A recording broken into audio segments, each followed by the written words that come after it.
Hello students, this is CA Karishma Bansal from My Future academy.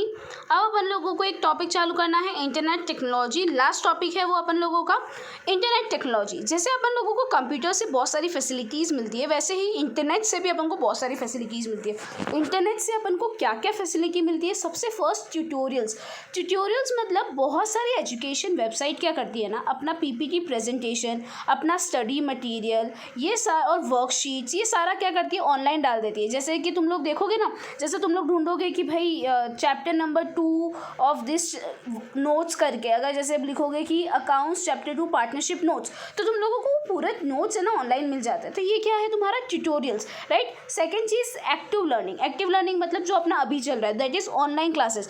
Online classes में क्या होता है ना, some videos of the lectures by expert are put on open access site. जैसे अपन लोगों ने यूट्यूब पे डाल दिया, तो अपन ने क्या किया, ओपन एक्सेस दिया है सब लोगों को। Some institution create live lecture available to the student. कभी कभी अपन जूम पे भी लेते हैं, तो उसको भी अपन लोग अपने स्टूडेंट को इस तरह से भी पढ़ा सकते हैं। We can register on this sites. अपन लोग अगर जैसे जिसको भी ये वीडियोज़ और देखना है, वो लोग MFA में रजिस्टर कर सकते हैं और ये लेक्चर्स को सुन सकते हैं और अपना क्लासेस अटेंड कर सकते हैं। तो इसको अपन क्या बोलेंगे, एक्टिव लर्निंग।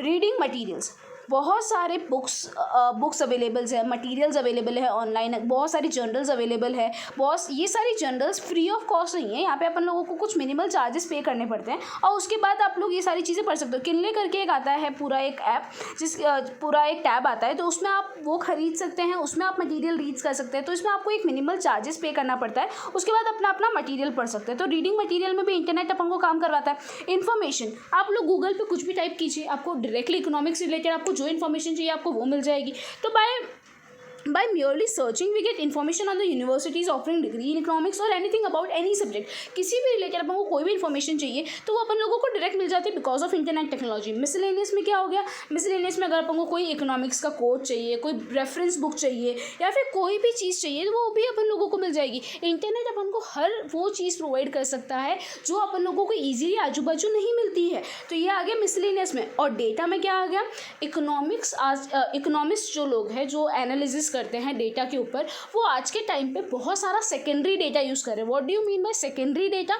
सेकेंडरी डेटा मतलब जो किसी और ने पब्लिश किया है उसको अपन अपनी एनालिसिस में यूज़ कर रहे हैं। तो ये सारा सेकेंडरी डेटा क्या होता है ना, इंटरनेट पे अवेलेबल है। जैसे कि मुझे है ना बैंकिंग रिलेटेड, एग्रीकल्चर रिलेटेड या फिर एक्सपोर्ट इम्पोर्ट रिलेटेड कुछ इकोनॉमिक्स रिलेटेड स्टडीज़ करनी है, इकोनॉमी की स्टडी करनी है, तो उसका पूरा डेटा अगर आप चाहेंगे ना तो आपको ऑनलाइन मिल जाएगा। तो इस तरह से भी आप लोगों को बहुत सारी एनालिसिस करने में जब सेकेंडरी डेटा काम लगता है तो आपको कौन हेल्प करवाता है, आपको इंटरनेट टेक्नोलॉजी हेल्प करवाता है। तो 6 पॉइंट वापस याद करते हैं, tutorials, active learning, reading materials, information, miscellaneous and data.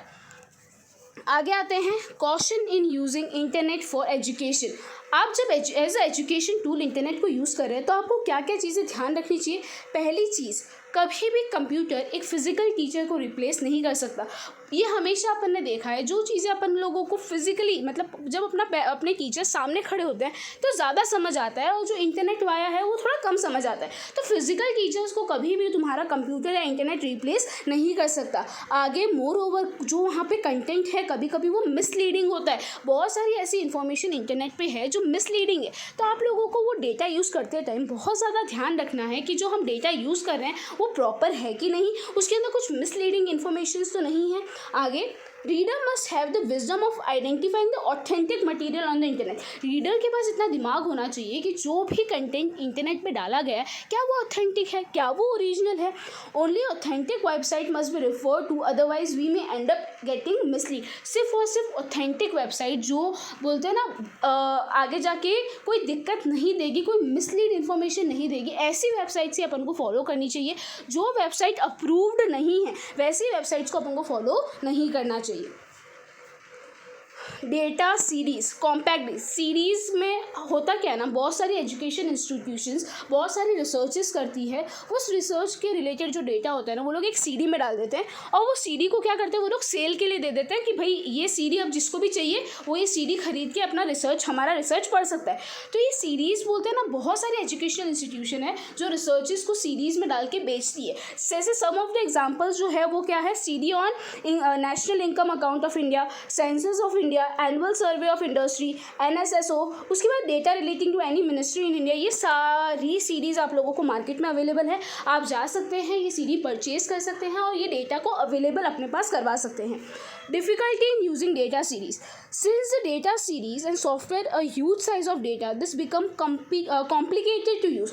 Series के अंदर है ना बहुत ज़्यादा डेटा होता है, तो इसको कभी कभी यूज़ करते टाइम पता है ये हैंग हो जाता है। तुम लोग पता है कभी अपने कंप्यूटर में सीडी डालोगे ना, कभी कभी वो हैंग हो जाते हैं। क्यों? क्योंकि उसको डेटा, उसके अंदर इतना ज़्यादा डेटा होता है ना, तो वो कंप्यूटर की स्पीड के साथ कैचअप नहीं कर पाता है। आगे, there are several sheets in series and one must have knowledge regarding searching and relevant data sheets and get relevant data। होता क्या है ना, सीडी के अंदर इतना सारा इन्फॉर्मेशन होता है, ज़रूरी नहीं है हर इन्फॉर्मेशन मेरे काम का हो, कोई इन्फॉर्मेशन ही ऐसी होती है जो मेरे काम की होती है। तो उस वजह से हो सकता है कि मुझे वो डेटा काम ना होए, या फिर मेरे पास इतनी नॉलेज होनी चाहिए कि मेरे को इतने सारे डेटा में से कौन सा डेटा काम का है, तो उस हिसाब से मेरे को डिफ़िकल्टी आती है कभी कभी सीरीज़ को यूज़ करने में।